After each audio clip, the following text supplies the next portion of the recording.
I'm Kevin Edge, that's a clue. So I've just been asked to speak about the deal. So we won Property Deal of the Year, Property Investors Awards in December. So I'm going to speak a bit about that, a little bit about where I've come from and potentially what we're going to do next. So I'm from St Albans. I run a design and build company, a construction company. I've been doing that for about sort of 20 years. My background is, there's a bit of a story to that, but I've only got 10 minutes. But I started as a bricklayer, so I didn't have any qualifications or anything when I left school. Started as a bricklayer, and I just kept looking, okay, what's the next thing to do? So I'll employ some bricklayers. What's the next thing to do? I'll start a building company. What's the best building company for me to be part of? A design and build company. What's the next thing to do after that is to be in property development. So I've just carried on this kind of entrepreneurial journey, really, and just keep taking the steps forward. So how did we win the Deal of the Year? So I basically stood up in a PIN meeting and just said what we were doing. So I just explained that we're doing this development in St Albans. Anyone's interested to come and have a look, please, give me a shout and come and see what we're doing. And so Richard Bowser said he'd like to come down and see what we're doing. Richard runs the Property Investors News. So Richard came down, had a look at our development, and he was, I think, suitably impressed, and is here. So I hope he was. And he said, Kev, I'd like to come back and see when you're finished and just see what the deal's like and maybe interview you. So he did that. And we was lucky enough to be featured in the Property Investors News in, I think it was November of last year. And when Richard came back, he was really impressed with the job that we'd done, the way that we developed it. I think we'd done a really good job, if I do say so myself. It looked very good. We'd tried to do it to a standard that I'd be happy to live in. And we'd also developed it a little bit further so I could keep hold of the deal, which I'll explain in a minute. And he was also impressed with the numbers of the job, so it was a very profitable job. So the deal's in St Albans, so a quick map for anyone who doesn't know. St Albans is just outside London, so there's just outside the M25. And our deal is here and the station's here, right? So it's walking distance to the station. So there's always going to be plenty of people who want to rent from us there, yeah? So the way the deal worked, it was, there was about 300 units that a developer built there. And when they get planning permission for a big development like that, they have to include within that what they call community assets. So they have to put in there some green areas for the kids to play, this kind of stuff. They had to have a doctor's surgery, a dental surgery, and also a gymnasium. So all this looks like a fantastic development. When they get to the end, they're like, well, we was going to do this gymnasium, but we're not so sure people are really interested in that. So maybe we're going to turn that into some flats instead, because they don't really want to own a gymnasium, right? So they built the gymnasium first of all, which is just there. It's quite a good building. It was about, I think from memory, it's about 4,000 square foot. And they'd built it to a really high standard. And they'd use that as their site office to do the rest of the development.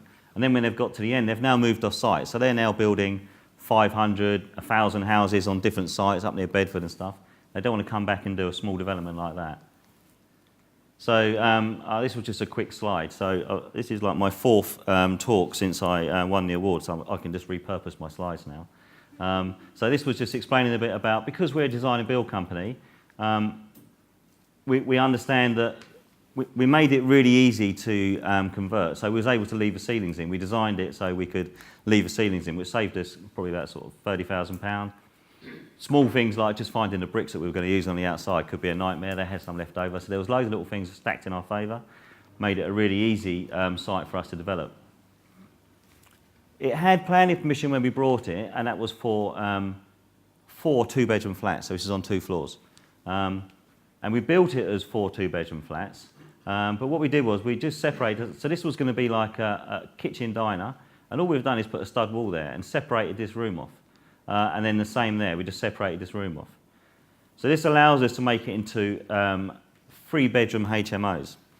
And because they're flats, we didn't need planning permission, so we can do that under PD. If we'd have done the whole building as one big HMO, then we would have had to get planning permission to convert it.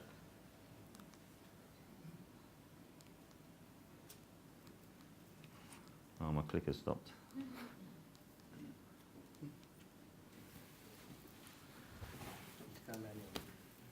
Yeah. Is that the next one? That,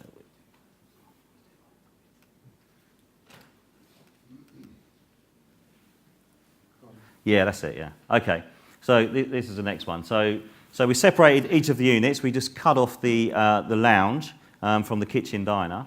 And one of the things that we used to do that was, for people who have been in that situation, there's a fire hazard. So if you've got to come through a kitchen as your fire escape, it's a fire hazard. So we use something called Plumis. And they're really easy to fit retrospectively, and they're relatively cheap. And it's just a fire suppression unit. And basically what it does, it shoots a massive mist out into the kitchen and suppresses the fire. And so this has to be installed by an accredited installer. They have to design it, they have to keep it maintained. But this allowed us to create that extra room, so it added huge value to the development. Here's just a few pictures. So you can see how close it was to the train station, because there's a train there. I only noticed that when I was speaking before. So it turned out a really nice development. We put a lot of care into it. It was kitted out really well. I'll just go through these quickly.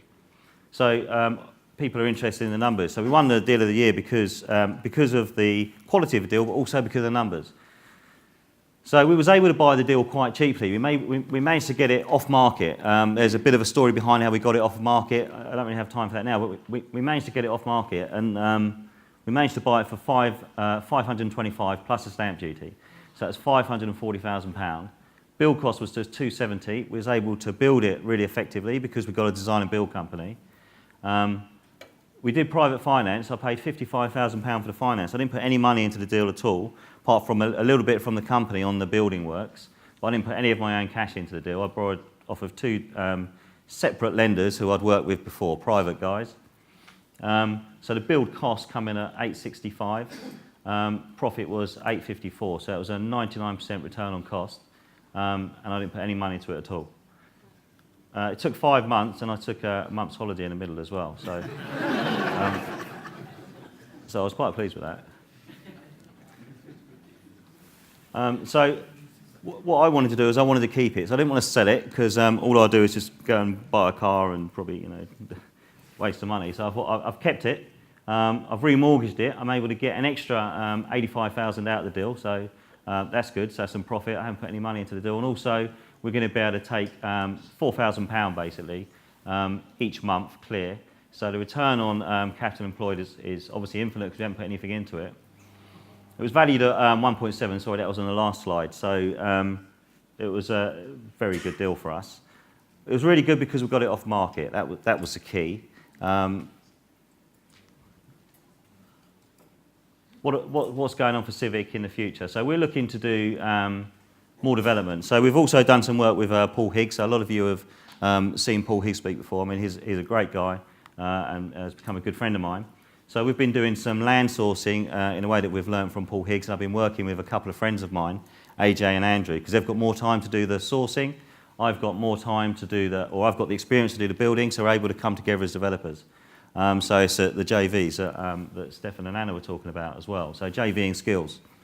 So we've got a site we're working on at the moment, which is actually going to be most likely 9 houses, so that the GDV is going to be a bit more, and we're getting profit on cost 43% on that one.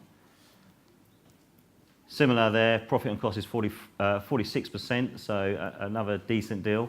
And it's all about adding value. So we're finding underdeveloped lands, underdeveloped buildings, and adding more value to them. There's another one which is going to be for 9 flats. That's going to be in Potter's Bar. It's going to be 3.5 million GDV, 43% profit on cost. So they're really good deals because we're able to add value. We're buying them on options, so we're able to control the site without putting lots of money into it. So we're going to start building these in sort of Q3 this year. So, and Ranjan asked me just to leave with kind of one point. So I was kind of reflecting on that. I've just been, a lot of you may have heard of Roger Hamilton. Simon Zucci uses the wealth dynamics on his mastermind course. And so I was in South Africa with Roger just a few weeks ago. And I was just struck by he has his kind of wealth dynamic profiles, and he also have these as stages of an enterprise, and they're reflected in the profiles as well. So if you're interested in that, you can look up Wealth Dynamics online. It's all over the place. What's interesting for me, in where I am at the moment, and maybe interesting for you in terms of where your journey is that we have a proven concept. So we've developed, we know we can do that. We have brand attraction because people are now interested to work with us, particularly since winning an award as well. So it's great to be able to stand up. So people are interested in working with us. It's really useful for me to understand personally exactly where we are, and we're kind of in between building our operating team and market connections. So, and I found this really valuable. So in terms of building an operating team, we're now taking on a development surveyor and a quantity surveyor who's going to be working in-house with us to develop our team. And our key thing for us is to be really conscious, and I think as Anna and Stefan were saying as well, about making these market connections and about the JVs and who we're going to work with. So it's really useful for me to understand where I am on this journey, and hopefully there's some use to you too.